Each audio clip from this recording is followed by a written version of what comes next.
You're listening to the Quint's podcast.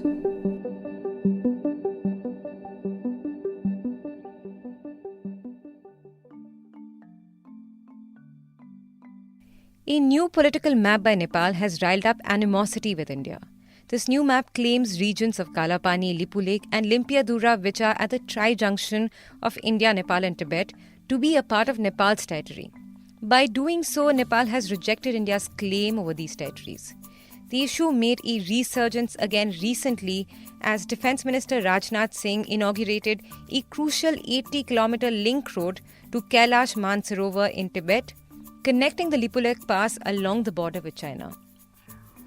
The Nepal government found that move to be quote-unquote violating Nepal's sovereignty and retorted with this new political map. What perhaps added more fuel to this fire was Indian Army Chief General Naravane commenting that all this was probably at the behest of somebody else, hinting at China. So why has this been a festering issue for so long, and does China really have a role to play in this friction between India and Nepal? You're tuned in to The Big Story, the podcast where we dissect the headline-making news for you, and I'm your host, Shorburi. On 22nd May, Nepal Prime Minister KP Oli wanted to introduce two amendments in the parliament, the Constitutional Council Act and the Political Party Act, to update Nepal's map to include Kalapani, Lipulekh and Limpiyadhura. But he decided to call an all-party meeting first to forge national consensus before moving the amendments proposal forward. So what happened at this all-party meet? Nepali journalist Akanksha Shah, who's based in Delhi, said that the Nepal government and the opposition are united over this border dispute like never before. Nepali Congress has come up with a statement saying that the delay has not been from the opposition side and that they are fully with the government on the adoption of the amendment in the constitution to update the changed map. But the other political parties like the Madhesi parties, the Samajwadi Party of Nepal and the Rashtriya Janata Party have also demanded that that the government address their concerns to incorporate other constitutional amendments as well. Now, since this amendment proposal was registered in the parliament, we all know that this had led to New Delhi to harden its position vis-a-vis Kathmandu. But the delay since yesterday would probably indicate at a possibility of some dialogue. But I would also like to add that my sources are also saying that the amendment would be incorporated sooner than later, given the public sentiment in Nepal at this point. In terms of Oli government having support in Nepal over this issue of coming up with a new map and the amendment to the constitution, it seems that there is an unprecedented kind of support, since this is a very, very emotive issue and has come at a time which perfectly suits the establishment in Kathmandu. All the public, the government, the opposition are all united over this issue of territorial integrity. But Nepal didn't always have an objection to India's claims of Kalapani being a part of Indian territory. It actually started brewing around 1998. And at the heart of this issue is River Mahakali and the colonial treaty.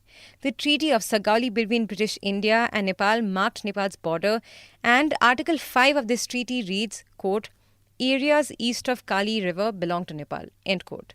For decades now, India and Nepal have been clashing over the source of the river, which would determine whether the Kalapani area, which is around 35 square kilometers, lies in India or in Nepal. And of course, through these decades, the river has changed its course a few times. Nepal claims that Mahakali River originates from Limpiyadhura and not Kalapani, thereby asserting that Kalapani actually belongs to Nepal. But India claims the territory through the presence of its troops, and it has since the 1960s. Occasionally, these countries have agreed to settle the border dispute, but that hasn't happened so far. We spoke to Manoj Keval Ramani, who's a fellow of China Studies at Takshashila Institution. I think there are two things that we need to keep in mind when discussing this issue. First, there is a broader context of India-Nepal ties and regional geopolitics that plays into all of this. And second, there is the fact that the border issue has been a sensitive issue for Nepal, just as it is for India, and this has been the case for quite some time. It's not a new development. And there is a domestic constituency. This border issue as a purchase, as a currency in Nepal, just as it has in India. There is a domestic constituency for this thing from a political standpoint.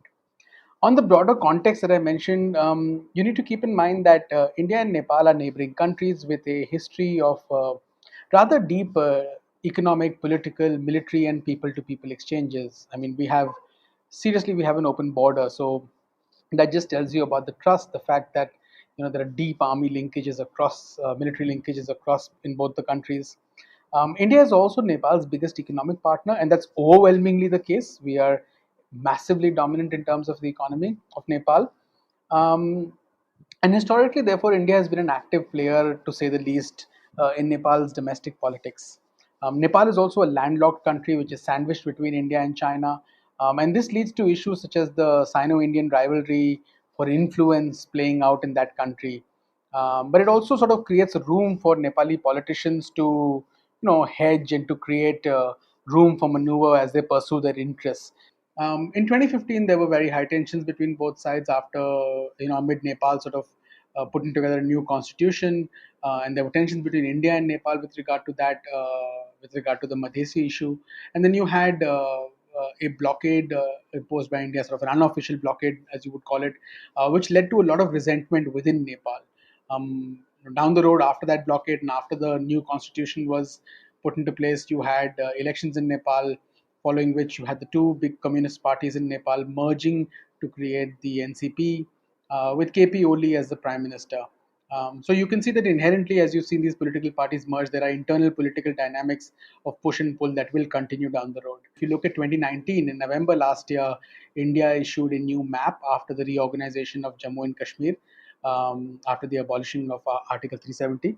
And that new map sort of created some tension in Nepal. There was a change. This wasn't really a change in the previous map. I mean, the fact that from Nepal's point of view, the map was exactly the same. Yet there were sort of protests in Nepal. The issue was over the area of Kalapani, which Nepal also claims, and which is under India's jurisdiction. And in previous maps has also been as part of Indian territory in Indian maps. But the inauguration sort of struck a chord within Nepal, and again you saw angry protests, and you saw statements coming out from Kathmandu, which were not so pleasant, to say the least. And I think this has a lot to do with the domestic political compulsions within Nepal. I mean, in late April, there was deep turmoil within the ruling government, and there was lots of suggestion that KP Oli could be losing his position. And the Chinese ambassador there played a role in ensuring that, at least from the reports that we understand, the Chinese ambassador played a role in sort of brokering peace. So it suits domestic nationalistic compulsions if you sort of raise these issues, and particularly with regard to a country like India, which, again, when you see an asymmetry of dependence of a smaller power over such a large, overwhelming power like India in the neighborhood, it's easy to sort of, it's easy to sort of rile up tensions and create that sense, particularly when you are in a politically fragile state. And now the issue has been brought up once again after the inauguration of the 80-kilometer link road. The Nepal Foreign Ministry took strong objection to the development and commented, and I'm quoting the comment, quote, "The unilateral act runs against the understanding reached between the two countries, including at the level of the Prime Ministers, that a solution to boundary issues would be sought through negotiation," end quote. And the MEA responded with, again I'm quoting the statement, quote, "The recently inaugurated road section in Pithoragarh district in the state of Uttarakhand lies completely within the territory of India. The road follows the pre-existing route used by pilgrims of the Kailash-Mansarovar Yatra. Under the present project, the same road has been made pliable for the ease and convenience of pilgrims, locals and traders," end quote. But this road has been under construction since 2012. So why did Nepal bring it up now after its completion? Akanksha Shah points out that the Oli government has been facing opposition from within the Communist Party of Nepal, and Nepal CM Oli has also been criticized over the handling of the COVID-19 pandemic. Now, having said this, we must understand the context in which this whole issue has emerged. We all know that Oli government was facing intense opposition from within his own party. Not very long ago, he even faced problems of probable split in the Nepal Communist Party, and with his colleague Mr. Prachand not being happy with the way government was functioning and the way it has handled the COVID-19 situation. But irrespective of that, the opening of a new road from the Indian side at the Lipulekh Pass has now given give his government a completely new agenda to turn to, and the tables were completely turned, and the public and all parties across party lines are completely behind with him on this matter. Now, like General Naravane's remark, experts on Indo-China relations and Indo-Nepal relations believe that there's more to it than meets the eye. Firstly, India has been facing quite a lot of disputes in the Himalayan side with China. In a previous episode of The Big Story, I've already talked about the incursion of Chinese soldiers in Ladakh and how China could possibly be trying to reassert its authority through these means. You can go back and listen to that episode. But moving on, the second point to talk about is that experts also point out that Nepal and China's bilateral ties have solidified under the communist government's regime in Nepal. We do know that President Xi Jinping's Nepal visit in 2019 was the first one from China in 23 years. Moreover, through the Belt and Road Initiative, China is also offering Nepal an alternative route for its trading activities. The Quint also spoke to Probal Dasgupta, a former infantryman with the Gorkha regiment who traced the battles between India and China on the Sikkim border in 1967 in his book, which is called Watershed 1967, India's Forgotten Victory over China. And he says that all these disputes mounting up at this point of time is not a coincidence. Now look at the kind of aggressive stance that they are taking about various things. Xi Jinping spoke about the military preparedness. Some people connected it with India because of the current, goings on at the border. But he spoke of it in the larger sense as well, and he issued a statement why China needs to be battle prepared.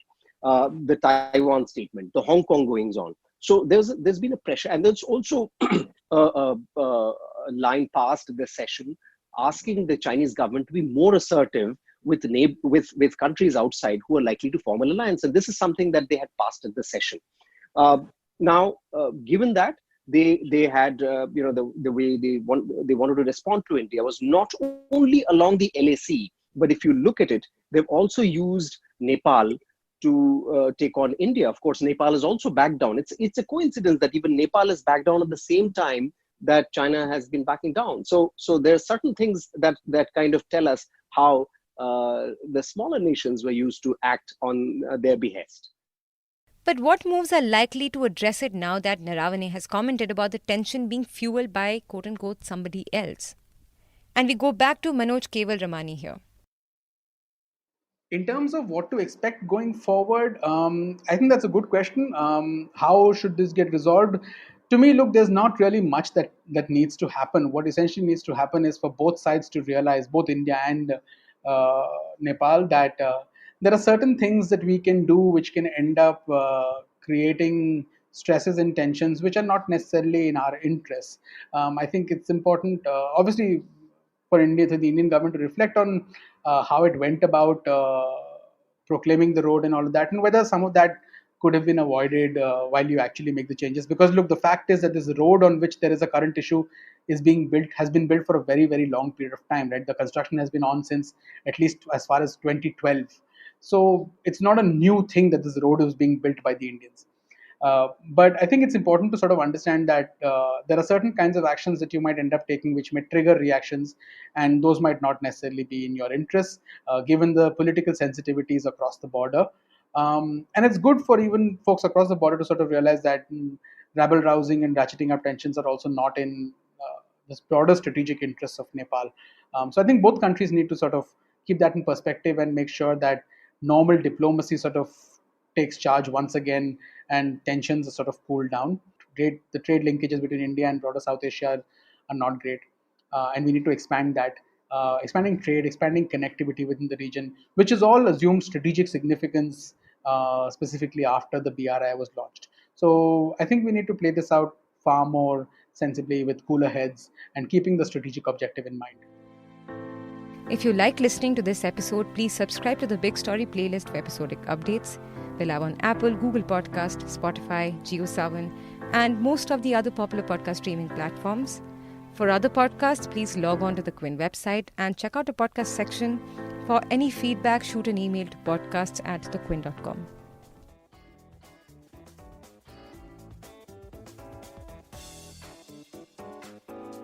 Thanks for listening. Log on to the Quint's website and check out our other podcasts.